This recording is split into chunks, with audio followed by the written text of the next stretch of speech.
I have lived a life without normal sex. Hello. Now there will be a story that worries almost all people after 60, but almost no one talks about it out loud. About sex. About sex life, which does not disappear with age, but simply becomes a topic that is customary to keep quiet. About desires that are ashamed of. About silence in marriages and what happens to intimacy when the years go by, but the habit remains. This story is the story of one man who has lived a long life and for the first time honestly speaks about what he had been silent about for decades.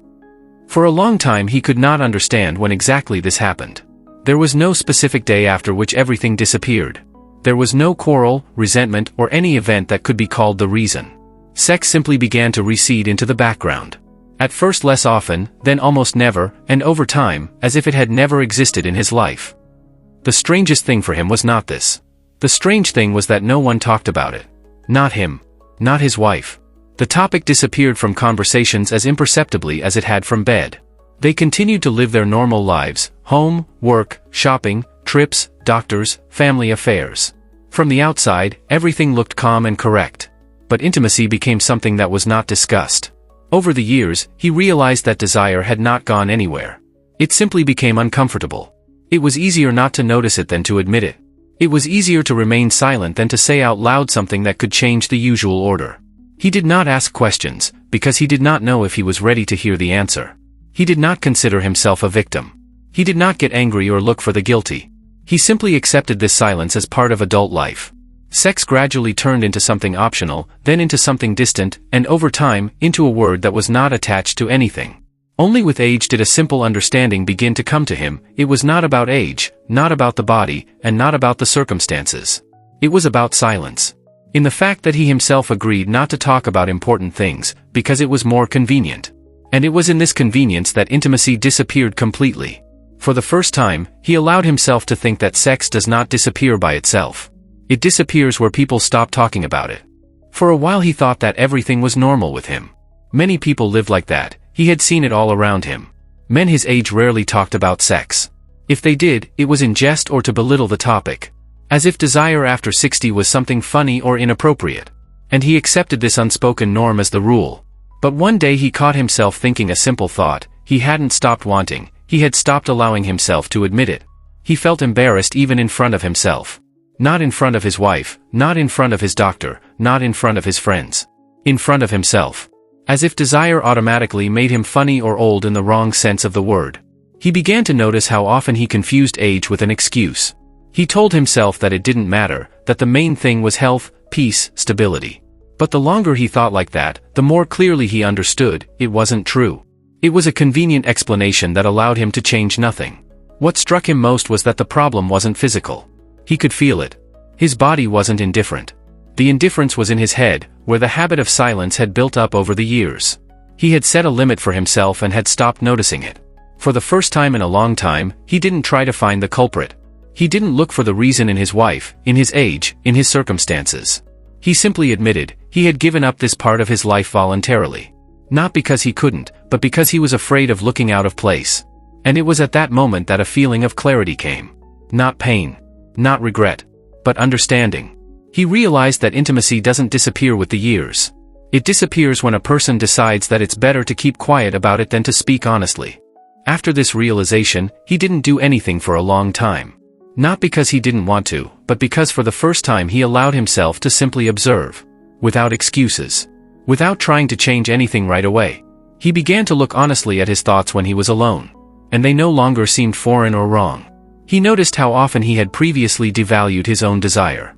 He called it a trifle, stupidity, something not worth paying attention to at his age. But now it no longer worked. He saw that desire is not about youth and not about body shape. It is about living contact with oneself. It became clear to him that in all these years he had never asked himself directly, what does intimacy mean to him now? Not once. Not in youth. And now.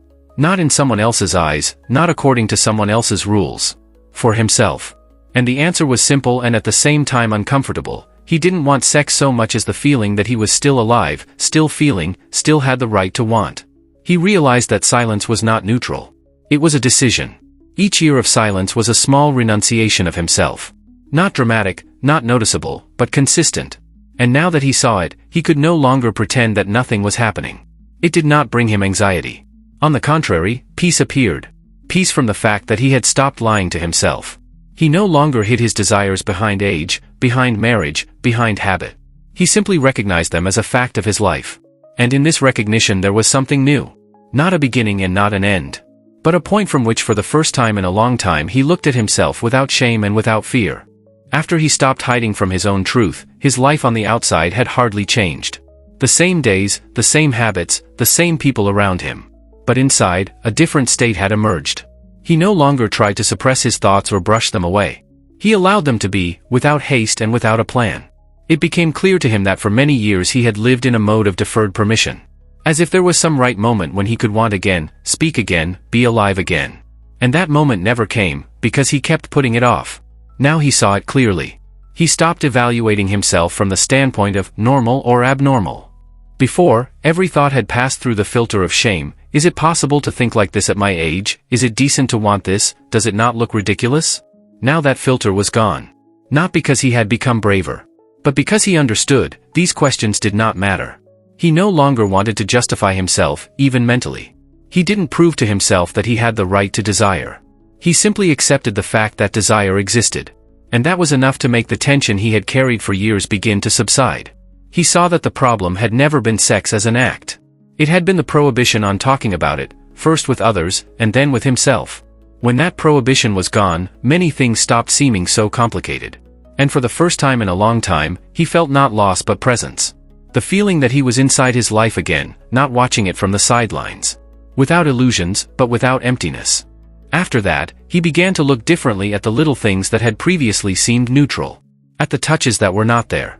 At the conversations that ended before they began. At the silence in the house, which for years he had called peace. Now he saw it not as the absence of problems, but as the absence of intimacy. He did not blame either himself or his wife. What was important to him was something else, to understand how it happened that two people stopped being physically present for each other and did not even notice the moment when it became the norm. He understood that they had both learned to live without this part of life, because it was easier than talking. He was surprised that with age the desire did not disappear, but became clearer. It ceased to be chaotic or impulsive. It became simple. He no longer needed fantasies or imaginary scenarios. He wanted real intimacy, the real presence of another person next to him. And this feeling had nothing to do with a crisis or an attempt to make up for something. He began to understand that age does not take away sexuality. Age takes away patience for lies. For a life in which the important things are constantly postponed. For silence that masquerades as maturity. And that is why the truth began to ring louder than ever before. He had not yet decided anything and had not changed anything. But now he lived each day more attentively. He no longer brushed off his own feelings. He stopped pretending that he did not care. And that was enough for life to feel alive again, not just right. At some point, he stopped waiting for the right move or the right decision to appear. He no longer had to prove anything to himself or anyone else.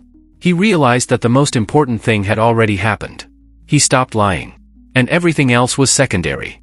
He no longer thought of sex as something lost or unattainable.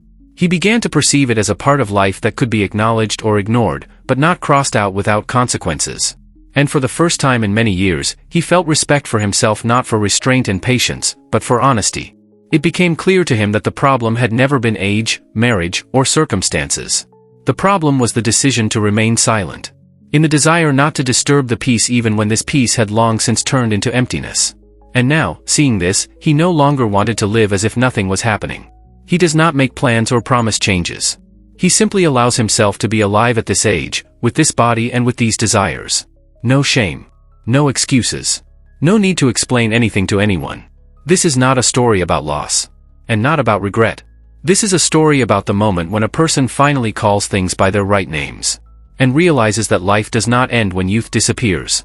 It ends when a person stops being honest with himself. Don't be shy or afraid to talk about your problems and mistakes. What is kept quiet about doesn't disappear and isn't solved by itself. That's why we're talking here about what is usually kept quiet about. If this is close to you, join the channel. Here we analyze such stories honestly and without embellishment.